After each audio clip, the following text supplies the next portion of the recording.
V8 off-roaders, it's gonna be a good day.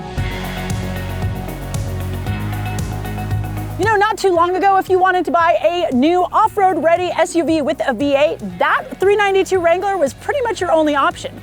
But now there is a new contender in town.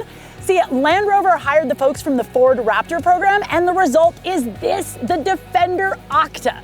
Now, we don't rely on press releases or fancy advertising when it comes to capability. We test everything ourselves. We're Edmunds, and we test hundreds of cars each year on the road and at our private track, so you get the most trusted reviews. If you want to know which car, truck, or SUV is the best, then stick with us. When you got V8 power, there's only one place to go, the dunes. All right, Wrangler is up first. 6.4 liters of pure, naturally aspirated V8 goodness. 470 horsepower, 470 pound-feet of torque. And what I really like is that I don't have to worry so much about momentum at the bottom of the hill if it's like super whipped out, because I've got all this power at the bottom of my foot. Second gear, here we go, here we go. Come on, girl, come on, you got it. Listen to those 8 cylinders just screaming. Now I've aired down to about 25 PSI. Could go a little bit lower, but I don't want to break a beat. That's not what I'm here for today. Traction control is off. Off-road plus mode is on, and look at that. Just, it's amazing. It's amazing. Why would you get the 3.6 liter when you could have this V8? I don't understand. This is amazing.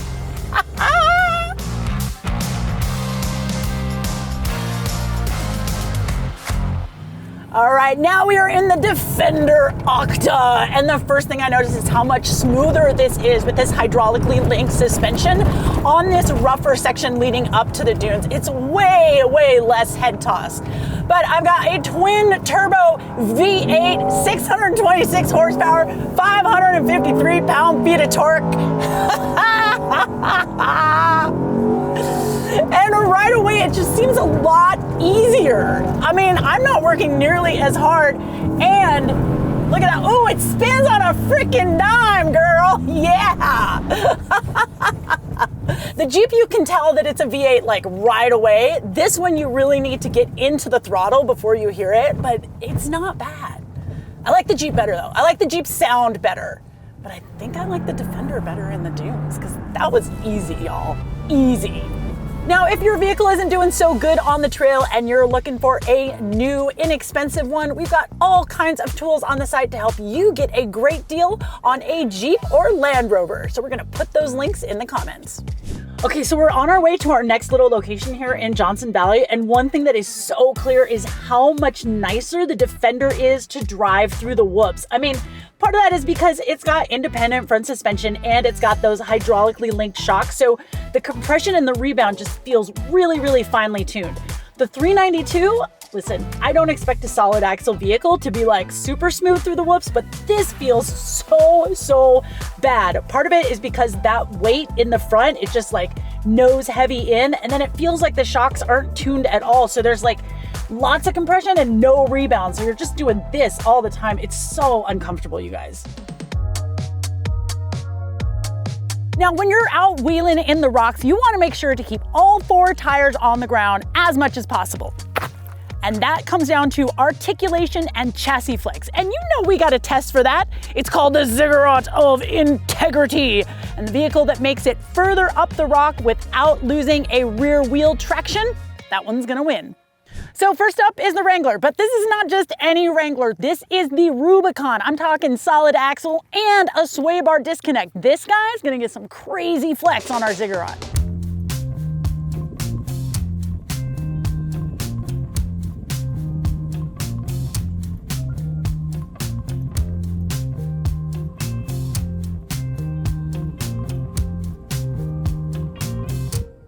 Now, the Rubicon's got one of the best approach angles in the business, although the exhaust pipes hang a little bit low back there, so your departure angle, maybe not quite as good. But you guys, look how far I made it up on the Ziggurat. And now that I'm here, I can see I've got a ton of underbody protection and built-in rock rails. Now, this Octa has got independent suspension, so I don't think it's gonna make it quite as far up the Ziggurat as the 392, but the Octa has got a special trick up its sleeve that the regular Defender does not have. And if you are looking to trade in your vehicle and get, I don't know, say a 392 or an Octa, well, we've got a way for you to get a really quick offer over on Edmunds.com.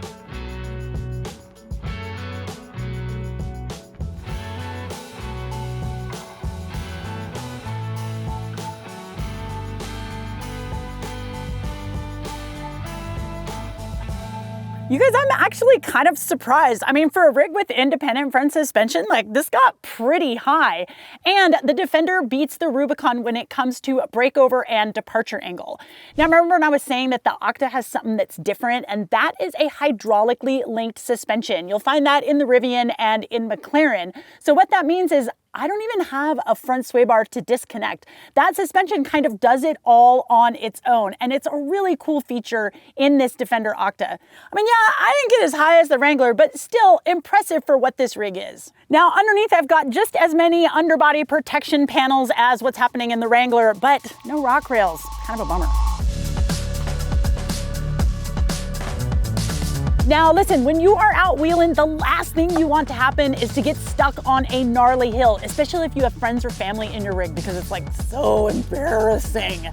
But if you're gonna wanna get up a rocky and slippery hill like this one, you're gonna need three things: clearance, traction, and low end torque. So let's see how these two do. Now, the Wrangler, totally old school. I got those big ol' honkin' 35-inch BFG KO2 tires. I've got massive amounts of torque from the low gear, and I even have a big ol' physical shifter to put it into low gear. Plus, I've got front and rear lockers, so all my power is getting distributed evenly. Now, for this, I've got it in Off-Road Plus, which kind of mutes the throttle a little bit.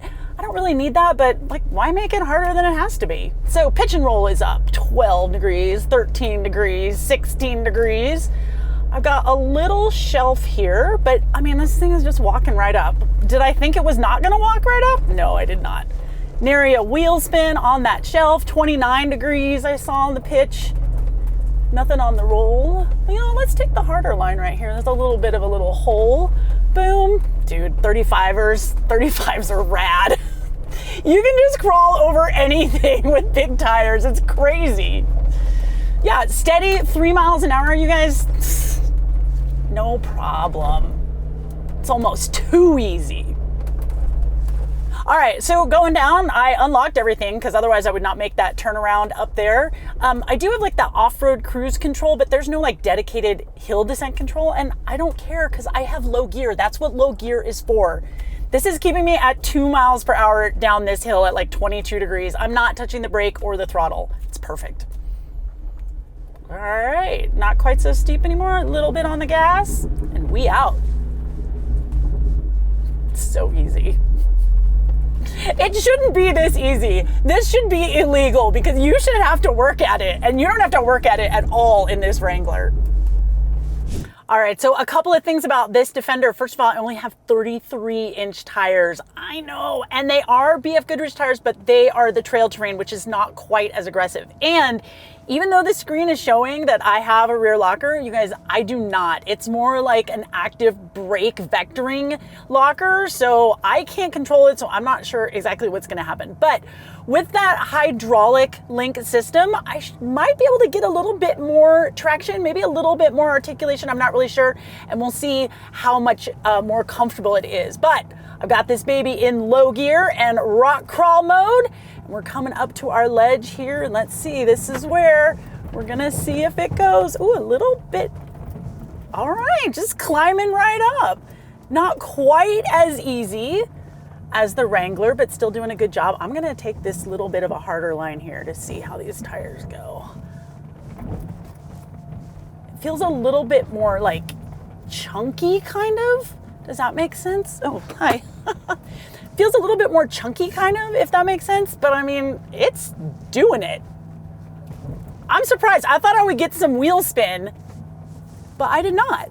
Perfect. Now, because I have no actual lockers, the vehicle is doing it on its own. I don't actually have to like unlock anything to make this U-turn. Now, I do want to mention that we had the Rivian R1T up on this hill, and that really, really struggled. Whereas these two guys just like, boop, walked right up like it ain't no thing. And now let's see going down. Again, just in low gear. Now, if you were to get into some like really big rocks, listen, the Defender's it's not gonna be able to do it, not with these tires. So it just goes to show that a solid axle and big tires, it's tough to beat, especially in the rocks. So only been talking about off-road stuff today, but if you want a full review on the Wrangler or any other vehicle that's on sale today, we've got those over at Edmunds.com. Now, before we get into value and verdict, if you have any questions or comments, just leave them down there. There's a whole section for them. It's called comments. And I swear to you, I read them and I will try to respond. Also, if you like this video, give us a like and subscribe. It really helps out our channel. Thank you. So we've talked a lot today about differences, solid axle versus IFS, but the biggest difference here is in the price. Now this Wrangler, it is a high dollar item. It starts at $100,000 and you can get that up to like $110 if you add things like the onboard air compressor. So you're spending some serious coin with this Jeep. But this Defender is a whole other Oprah. The cheapest you can buy an Octa is $160,000. You guys, that is Mercedes G-Wagon territory. And then you can put all these additions onto it, like the wheel and tire package, or a snorkel, or a winch, which is standard on the 392, costs $17,000. Fully loaded, this thing is 200 grand.